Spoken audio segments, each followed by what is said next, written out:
Durante los años que fui reportero y corresponsal, muchas veces estuve en lugares donde no había libertad de expresión, donde además la gente terminaba en la cárcel simplemente por oponerse o por criticar al gobierno de turno.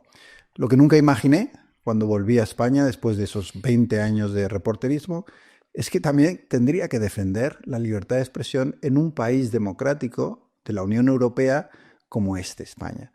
Y para mí es un enorme placer traer siempre al podcast a gente valiente que hace precisamente eso, defender la libertad de expresión, no solo la suya, sino la de todos nosotros.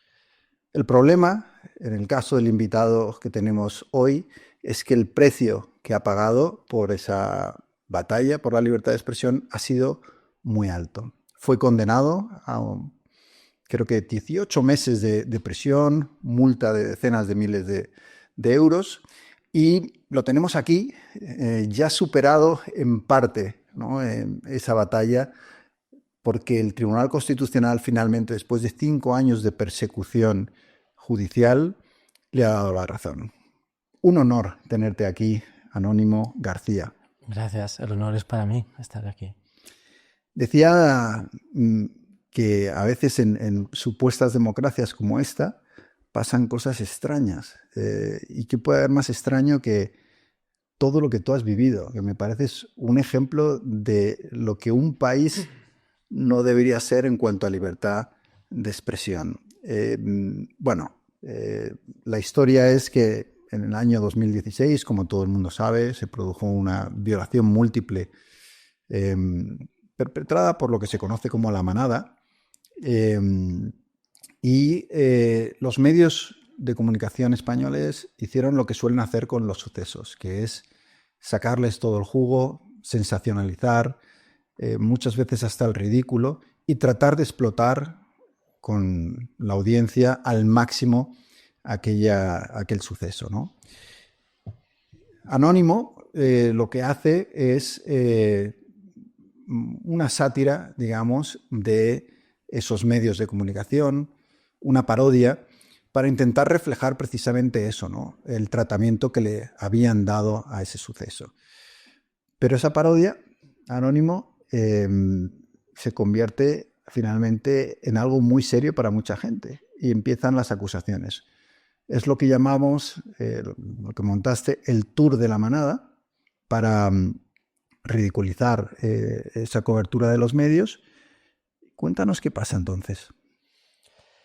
Bueno, tenía un grupo, digamos, artista, ¿no? Que venía haciendo otras acciones similares en los años anteriores, en la década de los 2010, y en concreto jugaba, entre otras cosas, con la desinformación, ¿no? A ver qué cosas extrañas eran capaces de creerse la prensa y la gente, ¿no? Y darlas por buenas, siempre y cuando confirmasen lo que se conoce como el sesgo de confirmación, ¿no? Como que le den la razón de sus posturas previas, ¿no? Y estos eran como juegos, experimentos, juntar elementos dispares. Un ejemplo, pusimos una bandera de España muy grande al paso de la manifestación del 8M en la Gran Vía. El lema era Viva España Feminista. Son elementos absolutamente complementarios. España es la entidad que dota de derechos a las mujeres, pero a la vez el símbolo está cargado para la izquierda de ciertas connotaciones políticas, en fin, ¿no? Y esto acabó en que me partieron la cara. Eso es por poner un ejemplo, ¿no? Pero la clave está en juntar dos elementos que en principio pueden ser dispares. Y llegados, estamos jugando con desinformación en una época en la que estaban en ascenso pues, todas las cosas de desinformación, ¿no? Trump, Bolsonaro, 2016, el Brexit. Se empezó a hablar mucho de desinformación. Sí, es un momento como que explota, ¿no? Lo que es la desinformación. Sí, con la llegada de Internet y se ven nuevas maneras, ¿no? Redes sociales. Todo se puede medir en tiempo real, en fin. Y en 2018, a finales, pues hicimos otra de tantas otras cosas que habíamos hecho, ¿no? Que era crear una página web que ofrecía un recorrido por los lugares de los hechos de la manada. La página web era bastante sencilla, no daba nada de información que llovía en Pamplona en diciembre. Es la información más arriesgada que daba, en verdad. pero estuve activa 3 días. Los 2 primeros días en Twitter iba mirando y la gente decía, pero esto es verdad, esto es una broma, mira, pone esto, no sé. Bueno, yo creo que puede ser una crítica, pero es de muy mal gusto. Esto era más o menos algunas conversaciones que había en Twitter. Pero el día 5 de diciembre de 2018, la prensa por fin se hizo eco.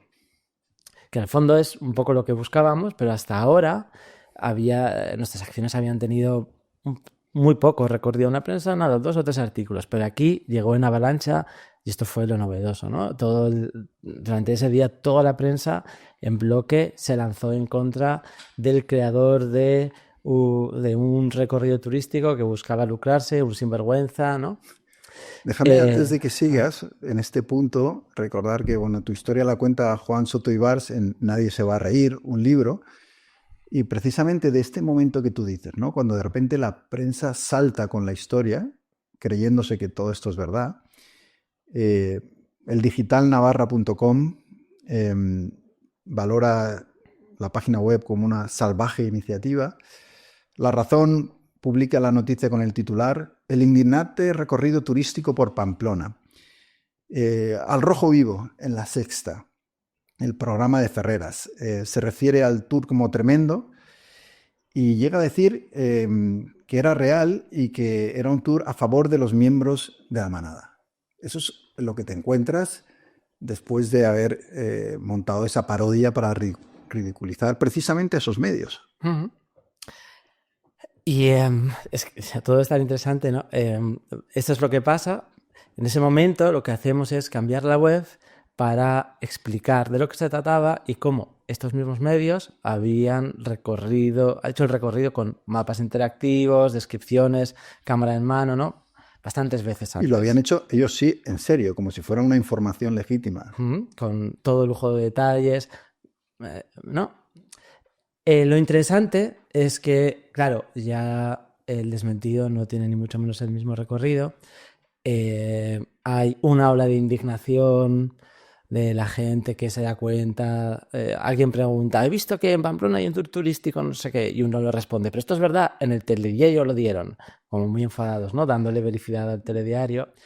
Y no está mal, porque eso significa que a la población le indignan las violaciones, ¿no? O sea, que esto es la lectura buena. La lectura mala es cómo la prensa parecita las violaciones en el tour antes y después, ¿no? Como toca ciertos botones, a ver si prenden la llama de la indignación moral, y cuando lo hacen, pues se convierte en lo que yo suelo llamar una telenovela, ¿no? Vamos a dar capítulos, creamos un conflicto, unos malos muy malos, unos buenos muy buenos.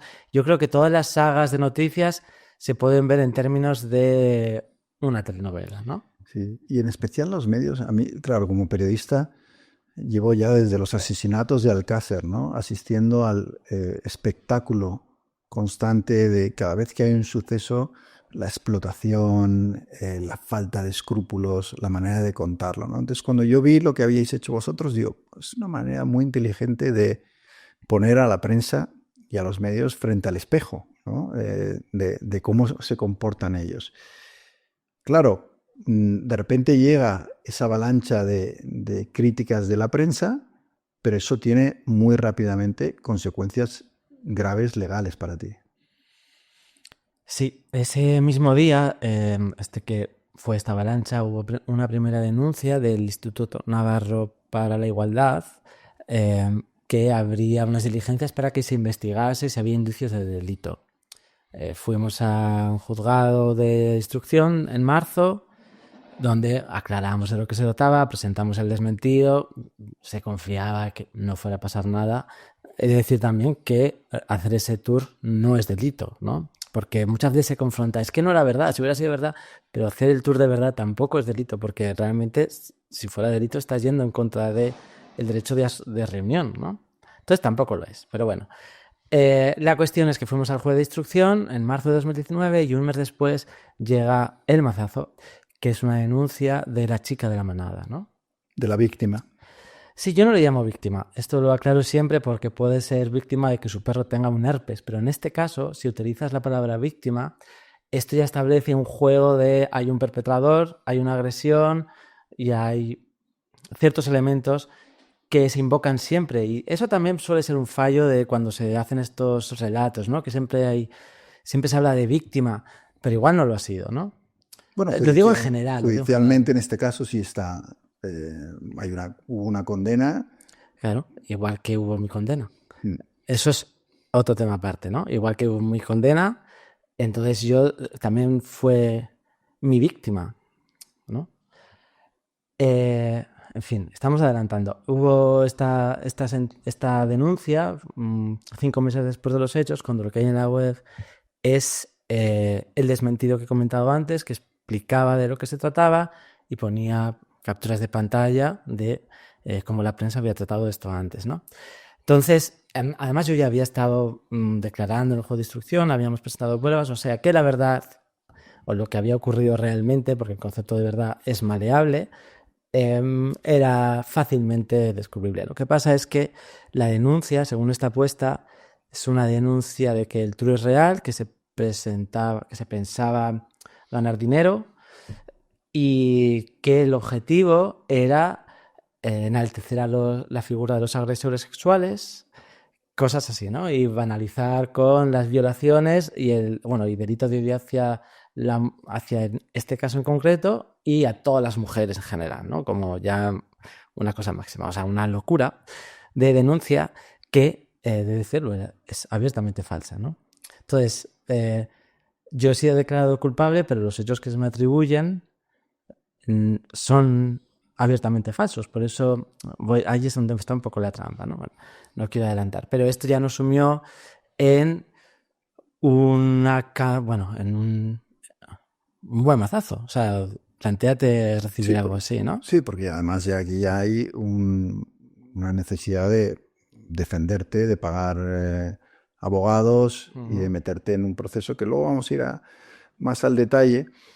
Pero ¿tú crees que los medios, incluso después de que tú desmintieras que eso fuera verdad, fuera un tour turístico, sino que era una parodia, una sátira, ¿tú crees que los medios lo publicaron sabiendo que era, o simplemente hay que pensar que los periodistas que dieron esa información no eran suficientemente inteligentes para pillarlo? O sea, ¿qué hay aquí? ¿Mala intención?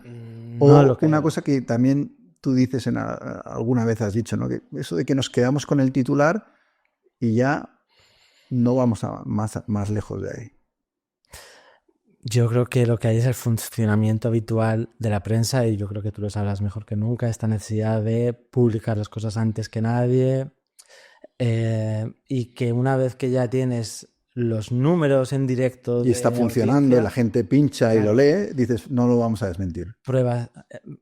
O bueno, ya te metes en lo que yo llamo la telenovela, ¿no? Que realmente el mío es un capítulo más de una telenovela mucho más grande, pero está funcionando y apretando botones morales, porque la información viene adjetivada, ¿no? Viene con una valoración de opinión. Esto es indignante, has leído antes los titulares. No es una información periodística objetiva en sí. Además de que, bueno, puede faltar al rigor haber chequeado fuentes, pero bueno, una vez que ya entras en el bucle y esto está funcionando, pues se reproduce en masa, y aquí pues prima la inmediatez y el indignar, ¿no? El tocar los botones emocionales. Entonces yo creo que es simplemente el funcionamiento normal de la prensa, pero bueno, yo creo que tú lo sabrás también mejor. Tú, me imagino que en esos inicios pensarías, bueno, esto se va a aclarar enseguida, la justicia va a descartar esto como algo serio, se darán cuenta de que esto no era verdad, y sin embargo la cosa se complica. Sí, cogí un abogado que daba esto no tiene ningún recorrido, en fin, ¿no? A cualquiera que se lo preguntaba, pues decía, esto no tiene ningún fundamento, tú vas a presentar las pruebas y ya está, ¿no? Pero mucha gente me decía, bueno, habla con ella, y yo, bueno, yo no puedo hablar con ella, ¿no? En un momento de una denuncia penal, que es el mayor recurso represivo del Estado interpuesto por esta persona, yo no puedo hablar con ella. Pero mi versión estaba ahí. Intentar acercarte, te decían, para explicarle, oye, Sí, eso es. esto fue una manera de exponer a los medios y el sensacionalismo de los medios, pero no llegas a poder hacer eso, ¿no?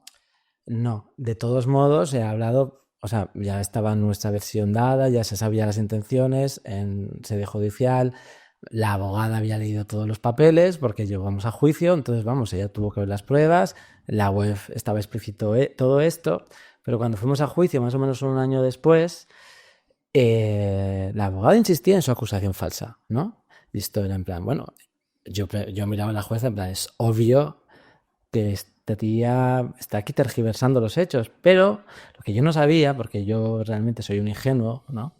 Que, claro, aquí te metes en una merienda de... En fin.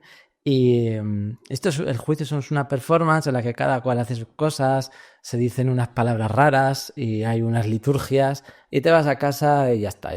Y el juez se va a comer y aquí Santas Pascuas, ¿no? Lo pongo un poco así, pues bueno, por lo que ocurrió. Y bueno, pues tras unas acusaciones durísimas, absolutamente infundadas y fuera de todo tipo de mesura o bueno, totalmente falsas, ¿no? Pues resultó la sentencia. La sentencia que, entre otras cosas, pone en mi boca palabras que yo no dije y luego el Consejo General del Poder Judicial difunde a la prensa y entonces la prensa encantada copia el teletipo, copy-paste, ya Pero esto es sabes. muy fuerte, ¿no? O sea, los propios jueces ponen en la sentencia citas de cosas que supuestamente tú has dicho que nunca dijiste. Así es. Es decir, los jueces actúan como desinformantes Ahí está, claro, ahí está. y ante eso no hay mucha defensa. ¿Qué puedes hacer, no? Esto es un ejemplo, el más vistoso, pero bueno, la sentencia en sí tiene muchos. De repente, la noticia del día 10 de diciembre de 2019 es condenado a 1 año y medio de cárcel. Esto salió en televisión española, en todos los periódicos, ¿no? En toda la prensa. Condenado a 1 año y medio de cárcel por burlarse de la chica de la manada. Y la nota de prensa que había publicado el Consejo General del Poder Judicial reproducía este apartado, esta parte de la sentencia, que decía... esto era una broma picado hasta la víctima y su letrada, ¿no? Que pone en mi boca que yo no dije esto. Luego esto lo vimos en el juicio, en el vídeo del juicio, mi abogado y yo, ¿no? Pero bueno, ¿qué haces ante esta avalancha de información de dos poderes como un ciudadano anónimo, ¿no? Eso es... Ahí está la cuestión. Es casi imposible, ¿no? Me imagino que en ese momento una sensación de indefensión, ¿no? Por una parte tienes a la prensa atacándote en base a algo que no ha sucedido o no ha sucedido tal como ellos lo cuentan, y los jueces, no sé si influenciados por esa prensa o de cosecha propia, deciden sumarse a esa falsedad. Y el siguiente paso para ti, para intentar demostrar cómo son las cosas, ¿cuál es? Pues el siguiente paso son 3 años de trabajo intenso, descifrando la sentencia en primer lugar, bueno, trabajo emocional por una parte, intentando descifrar la sentencia e intentando darle la vuelta a este marco de discurso que se había impuesto y que todo el mundo más o menos creía, siendo una noticia muy de segundas, pero bueno, era el que estaba contado, ¿no? Oficialmente. Y claro, ¿cómo rebatir una sentencia, no? Por eso te decía, bueno, puede ser víctima. Es que en mi caso, ya ves, incluso se ponen palabras en mi boca que yo no dije. Y en mi caso, lo interesante que tiene es que no hay nada que no esté visible, porque todo ocurrió en Internet en primer lugar y después ya si nos vamos al juicio, bueno, hay un vídeo, en fin, no hay nada que sea la palabra de una persona contra la de otra, ¿no? Y aún así, todo está muy tergiversado. Claro, cuando la prensa da todo esto, el lector se fía de que el periodista ha hecho sus comprobaciones, pero realmente están apuntando a una web que es Tour La Manada, que tiene un contenido absolutamente distinto del que la sentencia y la prensa están contando, ¿no? Ahí está lo interesante, que no es ver qué ha pasado en la guerra de no sé dónde, sino es ir a la URL, ya está, ¿no? Y bueno, a partir de aquí, pues intentar darle la vuelta Te eso ponen, sobre por todo. cierto, incluso una orden de alejamiento, eh, pero de una persona cuyo nombre tú desconoces. O sea, te tienes que Hmm. alejar de alguien, pero no sabes ni quién es. Claro, ahí es otra de las grandes contradicciones, ¿no? Que sí, porque la clave de esta condena también es la primera vez que se aplica un artículo del Código Penal destinado como a torturas a torturas light entre Mm. particulares, ¿no? Conductas muy graves. No sé, yo siempre cuento el caso de un hombre que tiene de novia a una persona con disfuncionalidades de movilidad y le obliga a ponerse en posturas que son incómodas para ella, le rapa el pelo, le baña en agua fría en Sí, o sea, es invierno. como Esto, humillar a otro, ¿no? eso. Es un artículo hecho para gente que humilla y veja a Ujú. otras personas. Y Sí, eso es sí. lo que a ti te aplican por haber hecho esta parodia de los medios de comunicación. Sí, es trato degradante. Por eso, claro, en los artículos a los que se aplica, los casos a los que se aplica, tiene sentido el alejamiento. Mi caso no. O sea, sería alejamiento de no hagas otra web en todo caso, ¿no? Mm. Pero bueno. Yo Em, tengo la sensación de que en España los jueces tienen un gran desconocimiento de lo que es la libertad de expresión, ¿no? En los últimos años hemos tenido el caso de Nacho Carretero, como su libro Fariña se secuestró. Hemos visto a cantantes también eh, que han acabado incluso en la cárcel, como ha habido el caso de Pablo Hasél. Eh, entonces, me da la sensación de que una noción básica de la libertad de expresión y es que el que te ofendan es parte, o sea, de la libertad de expresión. Tú puedes ser ofendido y eso no es un delito. eh, no termina de entenderse. Pero es que el Código Penal tiene leyes que realmente hacen esto posible, ¿no? Esta que te aplicaron a ti me parece que es un rebote ya increíble, ¿no? Porque no tiene sentido. Pero en España tenemos delitos de injurias a la corona, por ejemplo, que pueden ser utilizados contra las personas que ejercen su libertad de criticar a la monarquía, contra los delitos religiosos. También se están llevando a muchos casos en ese sentido. En todo este largo proceso en el desierto judicial, no sé si has tenido tú esa sensación, ¿no? De que no solo los jueces, pero la sociedad en general en España no tiene una concepción clara de lo que implica la libertad de expresión y el derecho porque yo tengo a ofenderte, ¿no? Dentro de los comentarios que yo quiera hacer. sí, y las redes sociales son como el lugar donde se ha hecho todo eso visible, ¿no? Porque hasta entonces, bueno, pues las opiniones se vertían en el bar, ¿no? Pasolini tiene esta frase magnífica, a ver si la sé reproducir bien, ¿no? Que escandalizarse es un placer y quien no se... Escandalizar es un derecho, escandalizarse es un placer y quien no se escandaliza es un moralista, ¿no? Entonces es como... Qué bien que escandalizarse que es que te llegue una idea que está fuera de tu moralidad, ¿no? Y te parezca algo inmoral. Qué bien abrazar algo inmoral, ¿no? Estamos hablando de, claro, no cosas inmorales como el asesinato, sino, bueno, cosas de hablar. Y bueno, sí, pues ahí es donde Internet viene a ser como este gran pozo en el que se tiran un montón de opiniones, algunas mejores, otras peores, y se muestra esto, ¿no? Esta incapacidad o esta manera en que nos gusta defender la libertad de expresión, pero de la gente que opina como nosotros, que sería lo, al final, es no defender en absoluto. Bueno, le está pasando mucho también a los cómicos, ¿no? Se Uh-huh. encuentran con muchos problemas.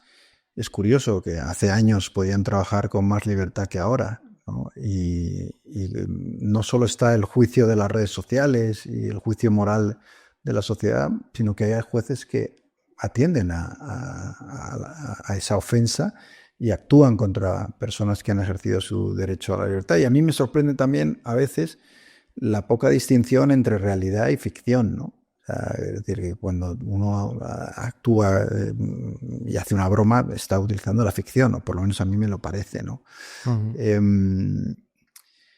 Te habrás convertido en un experto en Derecho sobre libertad de expresión. Dices que estuvisteis 3 años estudiando la sentencia.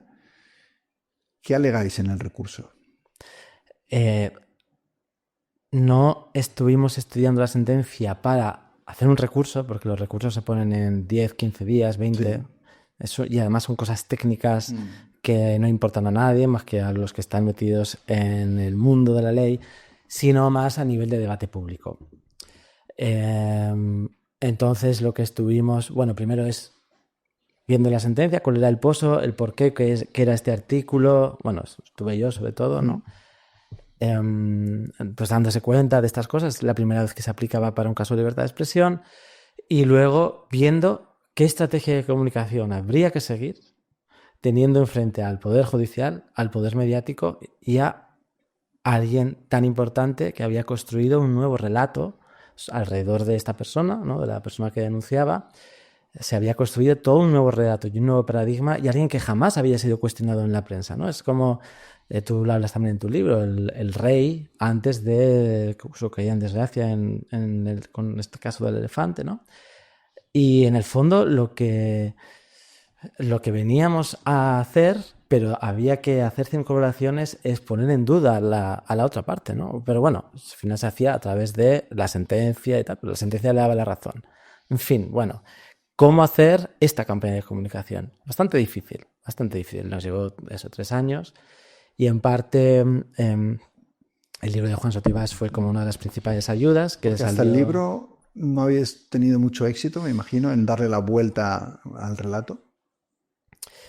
No, claro, porque nadie nos hacía caso, ¿no? Bueno, hubo algunos columnistas sí, ¿no? Juan Sotibás uno de ellos, pero otros muchos publicaron columnas diciendo, bueno, esto es un disparate, tal cual, pero no se meten como en la rotación de informativos, de noticias, las noticias que seguían ocurriendo, porque el proceso judicial dura tiempo y se siguen dando noticias, siempre eran desinformadas, ¿no? Hasta que ya salió el libro de Juan Sotibás 3 años después, y aquí ya empezó a haber una corriente de opinión pública favorable o sea, es que favorable no, bueno, favorable a mi caso, a mi posición, bueno, que en el fondo todo el mundo puede decir eso, ¿no? Que en el fondo es la de verdad, ¿no? Por lo menos yo al juicio fui diciendo, yo tengo la verdad, pues ya está, pero en el juicio no se dirime la verdad, sino la prueba, ¿no? Algo así. El libro de Juan Soto Ibars tiene un subtítulo que se llama La increíble historia de un juicio a la ironía. ¿Es eso lo que tú definirás que te ha ocurrido a ti? ¿Ha sido un juicio a la ironía? Sí, se podía puntualizar un poco más, ¿no? A la inmoralidad, yo creo. O sea, hablábamos antes de libertad de expresión, y muchas veces la gente me dice, ya no se puede hablar de nada. ¿Qué opinas de los que dicen que hay más libertad de expresión que nunca? Y para sorpresa de estas personas, yo creo que nunca ha habido libertad de expresión, ¿no? No sé si tal vez en los primeros años de la democracia hubo un pequeño repunte porque veníamos del franquismo, o simplemente es por comparación, ¿no? Pero si echas la vista atrás, ¿hasta cuándo atrás? ¿No? El franquismo no había libertad de expresión, o sea, no podemos... Pero más atrás todavía tampoco la hubo siempre. Vete a meterte con un rey, o bueno, yo siempre hablo también de... A Buñuel, por ejemplo, se fue del Museo de Arte Moderno de Nueva York en 1947 porque Dalí publicó un libro en el que decía que era ateo y comunista. Y esto no podía ser ateo y comunista en Estados Unidos en aquella época. Entonces habló con el director y dijo, bueno, pues me voy, ¿no?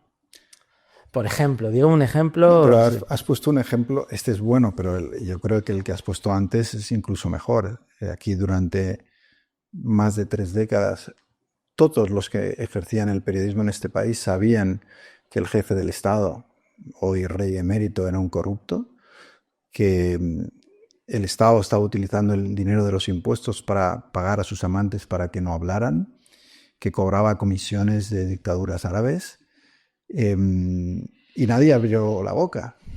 Se mantuvo en silencio en un país que ya supuestamente era democrático, ¿no? Entonces sí que es verdad que libertad de expresión, lo que se dice completa, no ha habido nunca, pero yo fíjate que incluso ejerciendo el periodismo desde hace 30 años, mucho fuera de España, pero también en España, yo sí he notado la diferencia de cuando yo me fui de corresponsal, cuando yo empezaba, a ahora. Entonces había restricciones, sí. Las empresas del IBEX imponían el silencio sobre sus cuentas y sobre sus irregularidades, sí. El jefe del Estado era inmune a la crítica periodística, también. Pero yo creo que había más atrevimiento que ahora, ¿no? Ahora también creo que hay una cosa que es la autocensura que ha calado mucho, porque hoy ya no es que te metas en líos con el poderoso de turno, es que te puede pasar como te ocurrió a ti, que sufras un linchamiento social mucho más fuerte del que habrías recibido hace años, porque ahora con las redes sociales es que te conviertes en un paria directamente. Claro, está ese cambio de paradigma, ¿no? Tú en tu libro lo cuentas muy bien, cómo hay como toda una trama de poderes que se protegen entre sí, ¿no? El poder económico, político y mediático, y no puede soltar la liebre, está todo como atado con alfileres y no puede caer ninguno porque van cayendo, entonces todos se protegen entre sí, ¿no? Y bueno, tú, yo creo en tu etapa del Mundo te atreviste a hacer algunas cosas y te pusieron Sí, unas collejas. me enseñaron la puerta. Claro. ¿Cuánto estuviste? ¿11 meses? Un año, sí, Un un año, año. claro. Yo siempre digo que es una de las cosas más honorables que he hecho, durar poco en ese cargo, ¿no? Que para haber durado más como director del Mundo tendría que haber roto todos los principios éticos del periodismo. Y no solo con el Mundo, es que luego me echaron de Onda Cero, de Antena 3, me han echado de muchos sitios, ¿no? Y yo todos esos despidos los llevo como una pequeña medalla que se va acumulando. Y siempre digo que me fío muy poco de los periodistas a los que no han echado de ningún sitio. O sea, me fío más de los que han sido expulsados, ¿no? Claro, ahí está la cosa. Yo veo a gente en Twitter, ahora que se llama X, que pone periodista. Yo, llamarse periodista hoy, Es no difícil sé. porque es verdad que desde que salió el director, lo hablábamos antes de empezar el podcast, no solo las cosas no han mejorado en la profesión, sino que han empeorado. Y hoy soy, yo creo, los medios más sesgados que antes, menos independientes, necesitan más vivir del favor de las empresas y de los partidos y de las instituciones y de los gobiernos. Y sí creo que se ha deteriorado también porque los medios antes estaban más fuertes. Yo creo que cuando yo hablo de un momento en el que había más libertad de expresión o los periódicos podían arriesgar más, es que ganaban dinero. Y claro, si el Mundo en el año 2006-2007 ganaba 70 millones de euros y le llamaba al director una empresa del IBEX y le decía, si das esa noticia te voy a quitar la publicidad. Bueno, tenían más fortaleza para decir, bueno, porque en esa época es que nos sobraba la publicidad. Muchas veces, de hecho, había lista de espera para poner anuncios en el periódico. Entonces estábamos en condiciones de resistir mucho mayores que en un momento de crisis como el actual, donde te llaman, te dicen, oye, que te voy a quitar la publicidad, y entran en pánico. Y dicen, no, ¿qué tengo que hacer para que no me la quites? ¿No? Entonces, bueno, el ambiente se ha enrarecido, pero yo sí que creo que a nivel de redes sociales hay mucha autocensura por miedo al linchamiento, no solo de periodistas, sino de gente que no se dedica a esto, porque cualquier opinión automáticamente salta a todo el mundo a insultar, es todo súper tóxico. Yo tengo una amiga que dejó de escribir un blog que tenía porque no podía soportar el grado de insultos que recibía cada vez que daba una opinión en ese blog, ¿no? Entonces se ha hecho, digamos, más necesario tener la piel muy dura para aguantar lo que te viene, digas lo que digas, ¿no?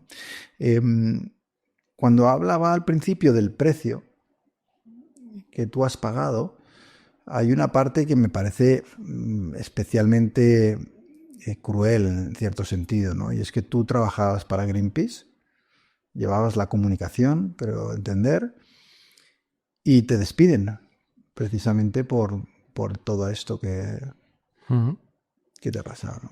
Y eso fue uno de los momentos más duros porque aquí fue sometido a un segundo juicio en paralelo al anterior, los procesos son paralelos. Y claro, en toda esta ola de que hemos hablado antes de insultos en redes, lo que te duele no es lo que te diga un señor de Cuenca que se ha enterado por una noticia del periódico que es mentira, ¿no? Sino que hay alguien que te conoce, haya leído esta noticia y te vaya y ponga un mensaje en su muro insultante, ¿no?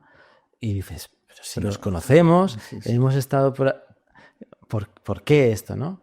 Con Greenpeace pasó eso a un nivel más grande porque es una organización que en ese momento tenía algún juicio abierto, acababa de hacer una campaña a favor de la libertad de expresión por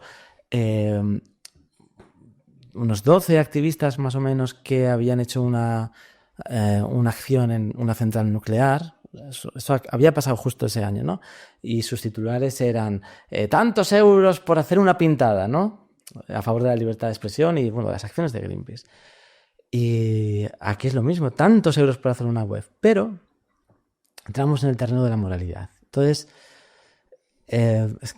para mí es lo que está por encima de todo y lo que explica mi condena, ¿no? Más allá, hay otras cosas más técnicas, ¿no? La necesidad de los medios de comunicación de tener todo el rato información, de petar los resortes que indignan a la gente, pero precisamente ahí está la moralidad, ¿no? Yo, lo que pasó es que fui condenado por inmoral, no concretamente por algo que hubiera hecho, porque no se aclara, la sentencia, por ejemplo, no aclara si la web es real o no aclara nada, ¿no? No entran en el juego de ni siquiera si es una parodia o es real.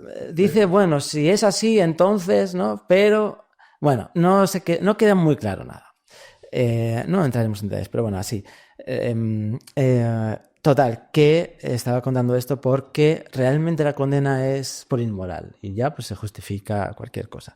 Entonces, dentro de este juego de yo ya soy un inmoral, aquí es donde Greenpeace me abre una investigación después de la primera condena, en diciembre de 2019, y la investigación es, pues, preguntan a el área de libertad de expresión, en el que yo también estaba, había un grupo de género, pues preguntan a ese grupo de género cuál es su opinión, ellas dicen, no, yo creo que se puede haber equivocado, pero no hay que tomar ningún tipo de medida contra él, y encargan algunos informes, total, que llega la pandemia, nace mi hija Julieta, un mes después de la sentencia, esto es otro hecho añadido, ¿no?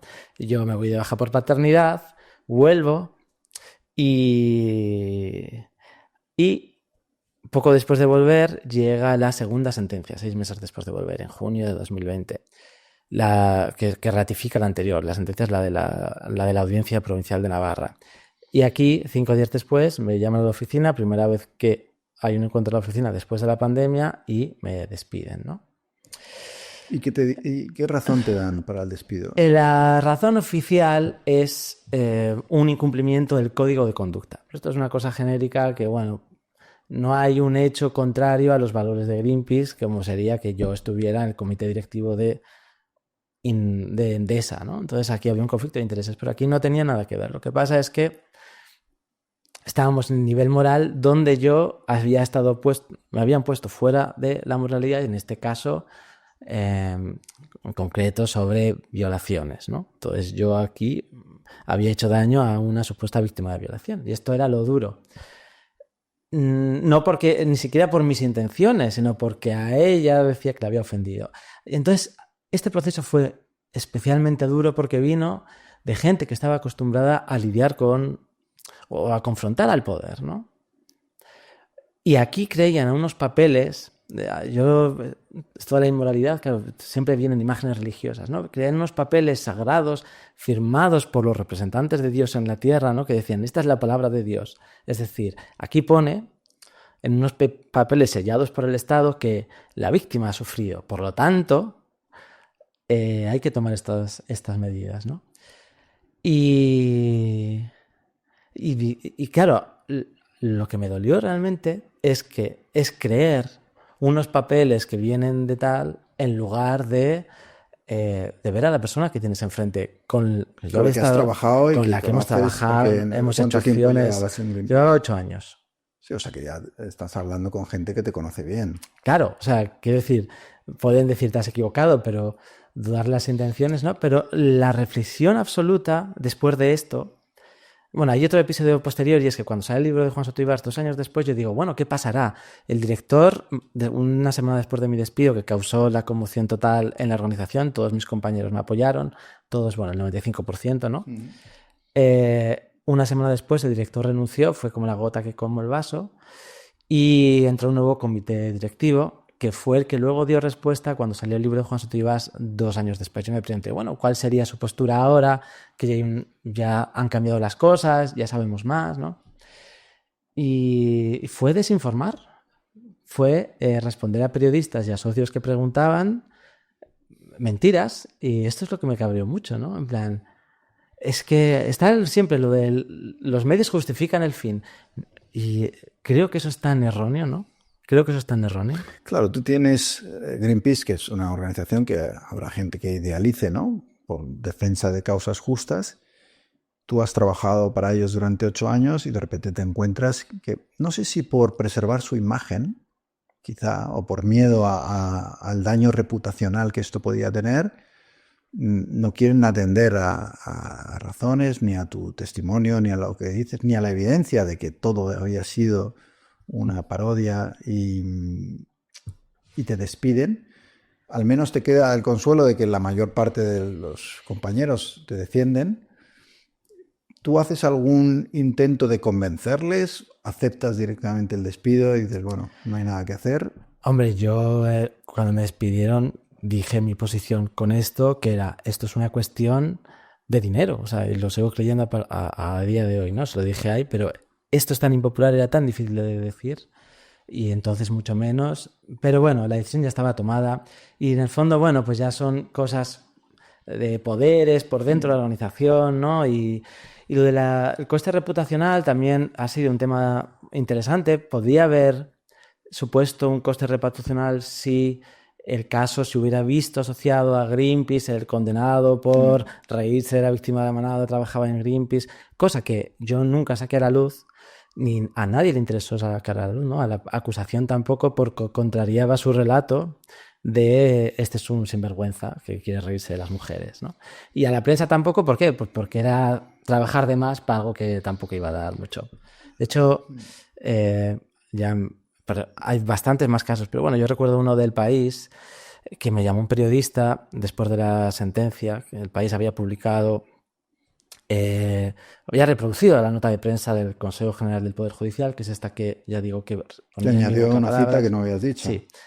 Y este periodista conocía la historia de antes y me llamó y dijo, oye, Anónimo, he visto esto, que mi país está contando mal, me gustaría hacerte una entrevista, ¿qué te parece? Y yo, gracias, eres la única persona que se ha puesto en contacto conmigo hoy y está habiendo un montón de noticias, ¿no? Pero, por favor, me gustaría que fuera sin cara. ¿Por qué? ¿Sin cara? Sí, o sea, no quería que se me viera la cara. Porque tú ya sabes, titular, cara, el tío que se ha reído de la víctima de la Manada. Ya está. Pantallazo a rolar por ahí, ¿no? O sea, aquí preservando también, pues bueno, mi intimidad, más bien, ¿no? Y entonces dijo, sin cara no lo sé, espera que llame el editor. Llamó al editor, media hora después me dijo, no, sin cara no. Así que el País prefirió desinformar, mantener su desinformación, a admitir una entrevista sin cara. Muy interesante, pero no fue el único, ¿eh? Este fue como el que más me acuerdo así, pero fueron más medios. Hablabas de, bueno, de la gente que te apoya y no te apoya. Es curioso que en el mundo del periodismo no te encontraste solidaridad ninguna, ¿no? Salvo la de Soto, y que escribe el libro y demás, pero me dio la sensación de que hubo o silencio o directamente, muchas veces con los titulares que hemos leído, ¿no? Crítica. Lo digo porque desde la profesión periodística uno pensaría que habría un interés en defender la libertad de expresión. Ya es la gran contradicción, pero yo creo que también en tu libro se ve, ¿no?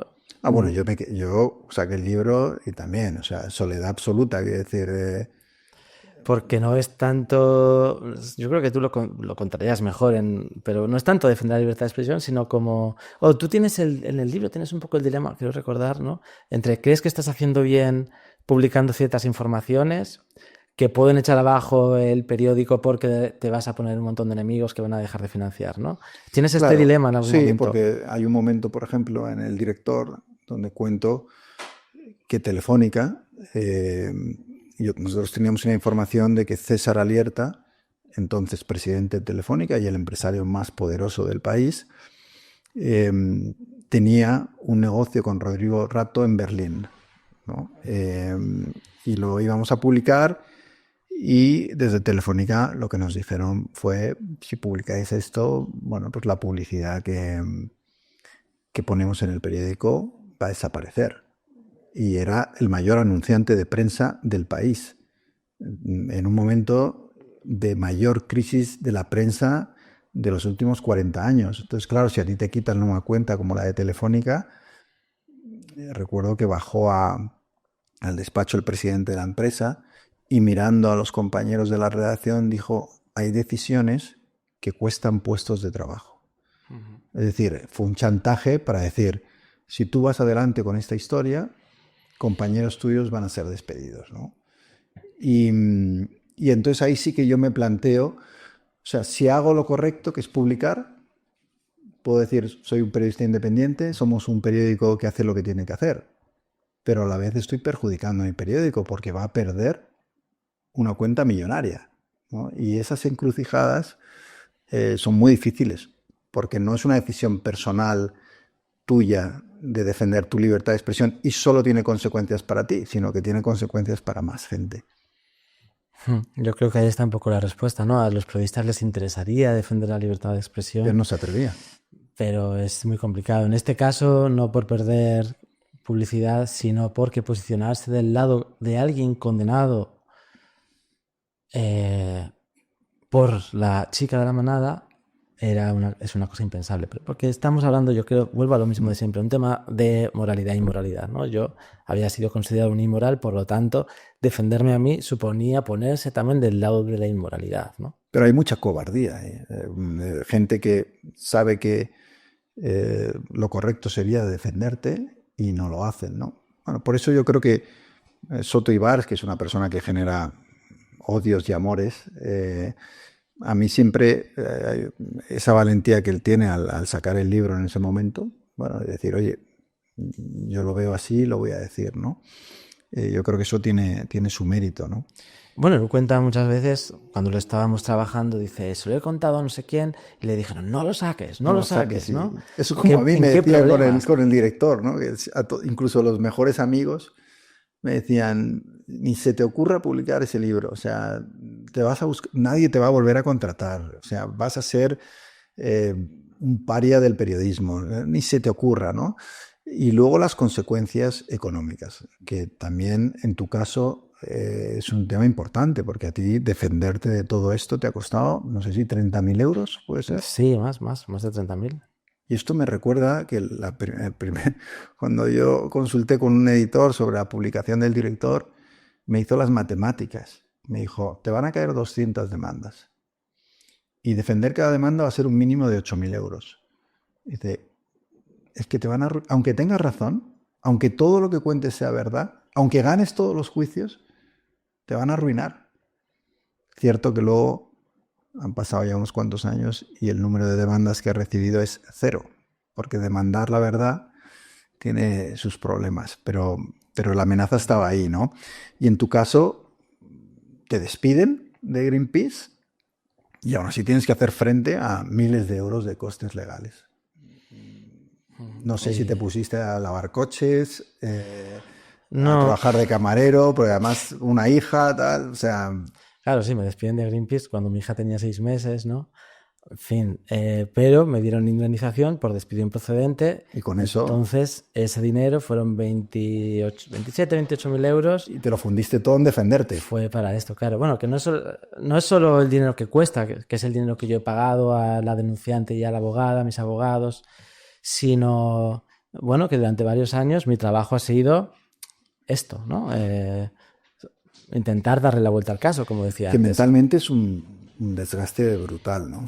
Bueno, imagínate, el momento chunguísimo fue cuando llegó la sentencia del Tribunal Supremo, fue en diciembre de 2020, porque aquí ya había que empezar a pagar, entonces ya es como que el mal se había consumado, ¿no? O sea, tienes una primera sentencia en tu contra, Ujú.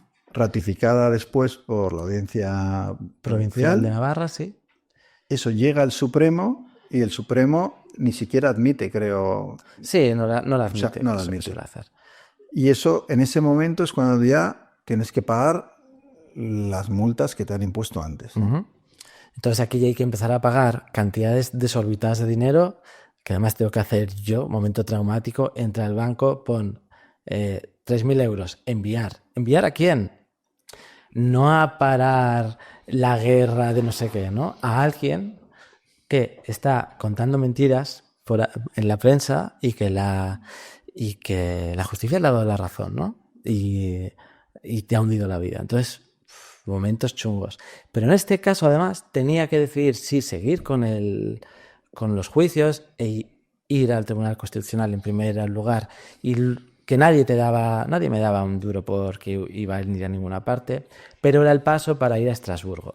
Y esto iba a suponer otros 9.000 euros más o menos, ¿no? Aparte de la deuda que ya tenía contratada, en fin. Bueno, y el alargar esta pesadilla en la que uno se encuentra, yo es que como también demandé a la empresa cuando me despidieron y estuve un año batallando, y es verdad que eso te consume, o sea, no piensas en otra cosa, estás, sobre todo cuando hay detrás una injusticia, eso te quema mucho por dentro. O sea, es que fue realmente terrible, ¿no? Y pensar en seguir pagando ¿para qué? Para que me vuelvan a decir no, no. Y luego ir a alargarlo cuántos años, no se sabía, ¿no? Pero a la vez, bueno, yo me recluí del mundo porque no quería volver a ser juzgado, ¿no? Ahí fuera había una versión horrible de mí que había hecho daño a la persona sobre la que se había construido el nuevo contrato social en España, más o menos. Este hermana yo te creo, ¿no? Hay que creer siempre a esta persona, pero además es hermana yo te creo te hemos creado, porque es una figura muy ambigua, nadie la conoce, ¿no? Como que se han proyectado sobre ella ciertas pasiones y ciertos intereses políticos, ¿no? Que son muy difíciles de desbaratar. Y entonces eso estaba allí, exponerme a conocer a gente nueva, para mí era insoportable, porque siempre estaba pensando en el qué sabrá, qué me dirá, qué no me dirá, y mucha gente, de hecho, pues opinaba, esto está fatal lo que hicisteis, ¿no?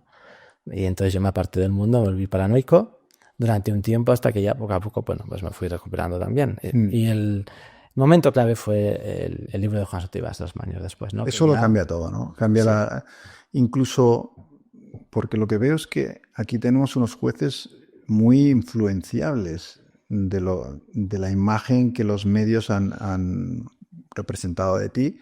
De la misma manera, el libro cambia esa percepción, los medios ya empiezan a verlo de otra manera y eso también ayuda al caso judicial, imagino. Sí, yo creo que sí. Creo que bastante. Bueno, cuando pasó la sentencia del Tribunal Supremo, que yo no entendía, o sea, como si yo tengo la verdad y es obvia, estoy condenado, ¿no? Llamé a un abogado para ver quién me iba a llevar el caso al Constitucional, no sé qué. Un abogado que siempre se mete en líos, ¿no? Casos mediáticos de estos raros. Y él me dijo, yo le pregunté, yo entiendo que una señora que está en su casa viendo Antena 3, sale esto por la tele, mal contado, diga, qué sinvergüenza este tío, ¿no? Que quería burlarse o sacar pasta. Pero una jueza a la que le hemos contado todo, que tiene la información, que me ha visto, ¿no? Porque claro, yo estoy acusado de ensalzar a los miembros de la manada por sus peinados a la última moda, ¿no? Y yo tenía un peinado que había pasado de moda muchos. Esto pasó en el juicio, ¿no? Que había pasado de moda en los años 70.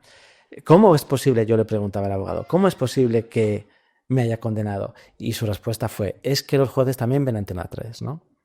Esta influencia. Les influye totalmente. Poderes. Entonces dejan de atender a los hechos y se basan en la creación, ¿no? Porque hay que aclarar que en ningún momento esto que tú hiciste tenía detrás ningún beneficio económico, no había absolutamente ninguna segunda intencionalidad, más que parodiar o representar el sensacionalismo con el que los medios habían cubierto aquello, ¿no? Decides, a pesar de los años que ya llevas en esta batalla, ir al Constitucional, ¿no? Y dices que sin mucha esperanza por parte de algunos abogados, me imagino que encuentras a alguien que dice, vamos a ganar. ¿O no había nadie que pensara que ibas a ganar? Bueno, al final fui con un histórico de derechos humanos, Pepe Galán. Lo estaba llevando entonces al caso de los chavales de Alsasua, que estaban acusados por terrorismo, ¿no? Por una pelea con los guardias civiles. Bueno. Y él, que también es un abogado curtido, me dijo, hay que ir al Constitucional porque es el paso previo para ir a Estrasburgo, pero no tenía esperanzas de ganar. Tú tenías más esperanza en Estrasburgo. Bueno, yo tenía lo que me decían, yo no tenía ni idea, ¿no? Esto se va aprendiendo. Todo el mundo que consulté dijo, esto en Estrasburgo sí, pero aquí hay que salir un poco del pueblo, ¿no? Para salir de la moralidad, en el fondo, ¿no? Entonces él me dijo eso y bueno, pues había que tirar para adelante, pero esta decisión fue muy difícil. Yo la estuve retrasando para su enfado, porque cada día que yo me retrasaba en decir vamos adelante, era un día que él tenía menos para trabajar en el recurso. Entonces son planos ajustados. En tu pensamiento estaría, quiero seguir pasando por esto, o cierro la puerta, me olvido, he perdido y se acabó, ¿no? O sea, que es una tentación, ¿no? Decir, oye, mira, han ganado, ¿no? O sea, lo vamos a dejar aquí. Pero bueno, vas al Constitucional y para sorpresa de muchos, ganas. Sí, pero claro, desde el Supremo al Constitucional han pasado 5 años, ¿no? El general del proceso son 6 años y medio, en este son 5 años que en medio sale el libro de Juan Sotíbas y aparte yo hago un trabajo más civilino, que es, me meto, yo y algunos amigos de Mueve la Mine, que era el grupo que teníamos con el que hacíamos estas acciones, me meto en todas las webs de todas las universidades de España, saco todos los correos de todos los profesores de Derecho y de Comunicación y de Periodismo, hago una base de datos gigante de unos 250 y les spameo. Y les digo, mirad lo que está pasando, esta sentencia, la primera vez que se utiliza este artículo, pam, pam, pam. Pero yo soy ahí un loco con una trompetilla y un sombrero hecho de papel de periódico, llamando, en plan, bueno, ya está. Nadie me hace caso, alguno me responde insultándome, pero hay unos 10 que se interesan y a partir de aquí pues ya hacen algún artículo, algún capítulo del libro de estos tochos que hacen la gente de derecho, ¿no? Y se va un poco corriendo la voz dentro de un mundo en el que más o menos todo el mundo se conoce, ¿no? Y luego pues se va tratando el tema y ya, bueno, cuando llega al Constitucional, muy poco antes, como medio año antes de que saliera la sentencia, yo ahora colaboro mucho con la revista Letras Libres y estábamos en una presentación, vino Víctor J. Vázquez, un profesor de Derecho de la Universidad de Sevilla, y me dijo, Anónimo, vas a ganar, porque la presión que estamos metiendo el mundo académico en el Tribunal Constitucional se va a ver y ya lo verás. Y yo, bueno, pues ojalá sea así, ¿no? Nos dimos un abrazo.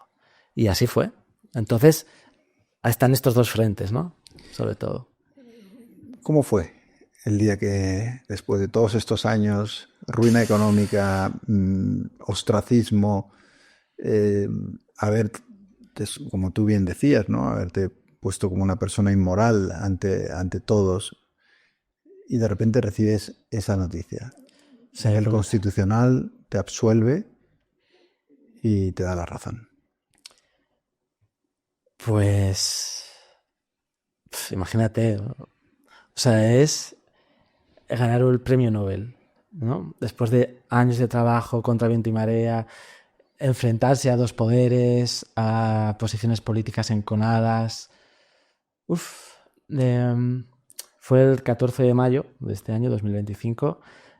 Yo estaba recogiendo a mi hija del colegio y me lo dijo un amigo que llevaba toda la mañana refrescando porque ese día iban a deliberar, ¿no? Llevaba toda la mañana. ¿Iba a salir la sentencia ese día? No se sabía, porque mi abogado había dicho que bueno, iba a salir a pleno, pero seguramente saldría en el siguiente pleno, ¿no? Porque se iba...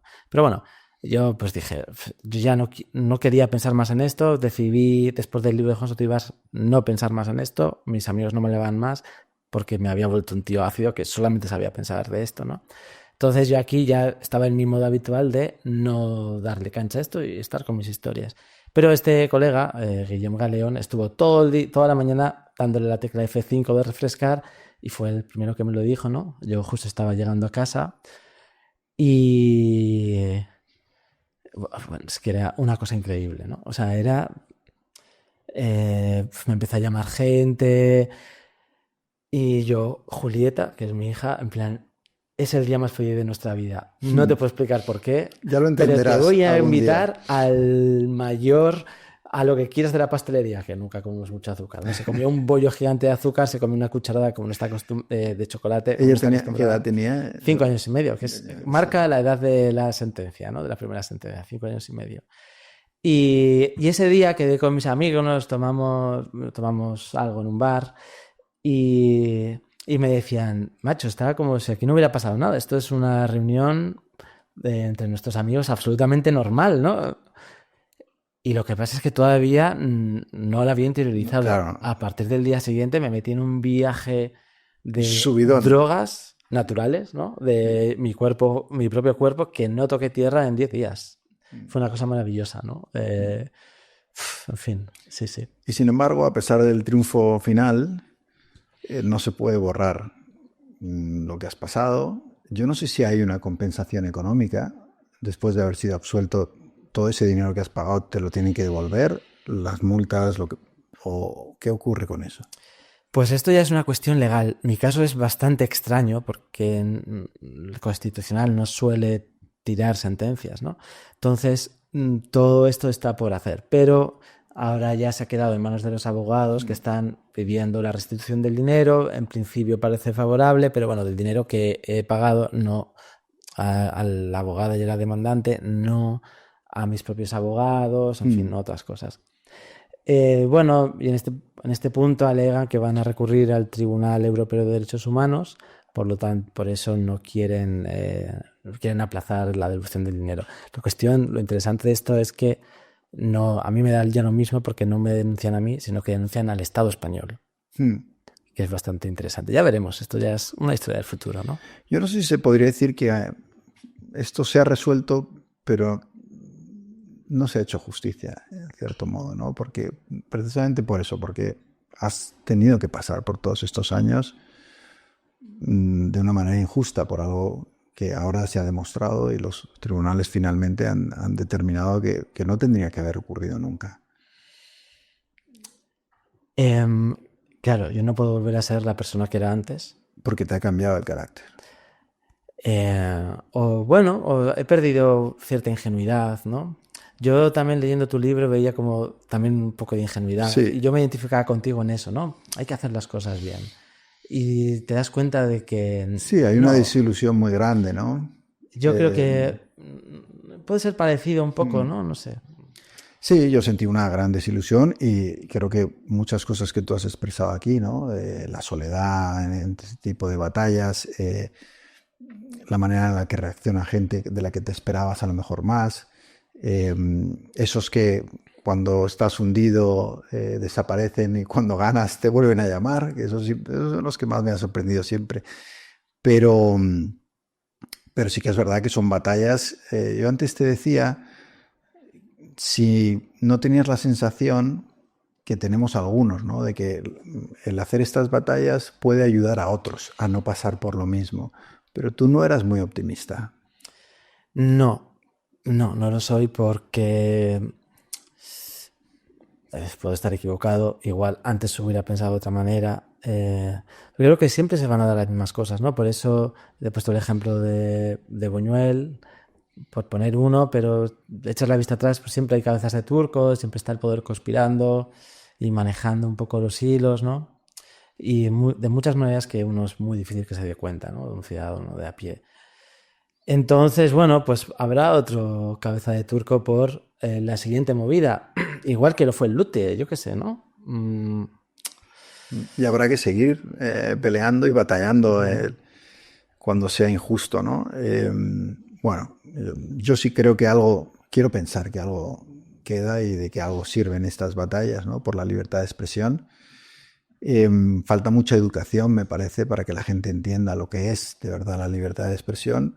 En los políticos también, en los jueces, pero una de las cosas que quizá me sorprende más, lo mal educados que están en libertad de expresión los propios periodistas, ¿no? Y este caso lo ha demostrado, y quizás una de las cosas más contradictorias, ¿no? Que los propios periodistas que deberían estar en el frente de la defensa de la libertad de expresión no lo hayan hecho en este caso, ¿no?